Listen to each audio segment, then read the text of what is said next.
Simula nga po nang mawala sa Denver Nuggets ang ilan sa kanilang mga championship player, inaasahan na hihina nga lalo ang kanilang lineup, lalo ang bench. At mukhang nagiging totoo nga ito matapos bumagsak ang kanilang team sa hindi kagandahang posisyon bilang pan-13 sa West kasunod ng nakakahiyang pagkatalo sa mga nakalipas na laban. Bagamat nakakuha sila ng 2 panalo, hindi rin naman ito impressive dahil kinailangan pa nila ng overtime para manalo laban sa latter team lamang. Kaya sa patuloy nga po na pag-struggle ng Denver Nuggets, nagsisimula na rin naman nga pong mairita at mapikon si Nikola Jokic na inamin sa social media na kahit man kasisimula pa lang ng regular season, hindi nga po maganda ang kanilang kalagayan. Kumpara sa nagdaang taon, sobra talaga silang humina at pinaka-problema ngayon ay ang bench at ang shooting. Hirap nga po ang Denver na manalo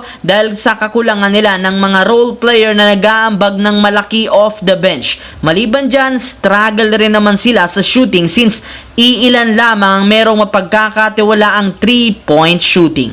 Samantala, kalat nga po sa social media ang balita na susubukan ng Los Angeles Lakers na kunin si Walker Kessler sa isang trade gamit ang kanilang gwardya na si D'Angelo Russell. Sa lahat ng mga players ng Lakers, si D'Angelo ang pinaka-tradable dahil sa kabila ng pagiging inconsistent nito, mataas pa rin naman ang kanyang trade value. Ngunit kahit gustuhin ng mga fans at analysts na pilitin ang front office na i-trade si D'Angelo bago ang trade deadline, hindi rin naman nga ito mangyayari. Sa katunayan, tinanggal na rin naman nila ang pangalan niya sa trade talks dahil napatunayan ni D'Angelo sa kanilang last game laban sa Toronto na malaki ang kanyang may aambag gamit ang kanyang shooting at playmaking. Alam nga po ninyo na kapag nakakasali ang pangalan ni D'Angelo sa mga trade rumors, bigla-bigla nga pong gumaganda ang performance nito na siyang rason bakit hindi pa rin siya binibitawan ni Rob Pelinka. Kaya sa madaling salita, as of now, wala para naman nga pong mangyayaring trade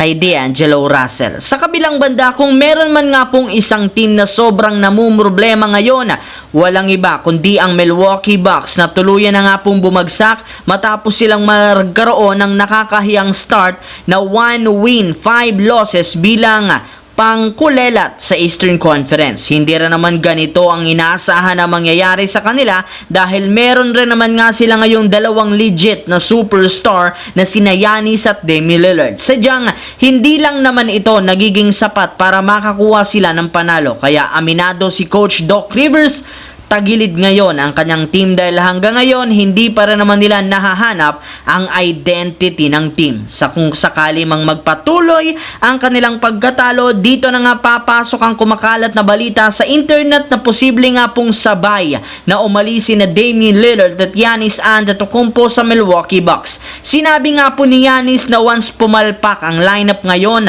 itutuloy niya ang pag-request ng trade. Habang kay Damian Lillard naman, isa sa mga rason bakit lumipat ito sa Bucks para makakuha ng titulo kasama si Giannis. Kaya kapag nabuwag ang tandem, wala na rin naman siyang rason para manatili pa. At gustuhin lamang nga po niyang lumipat ng ibang team na makakapagbigay sa kanya ng oportunidad na magkampiyon.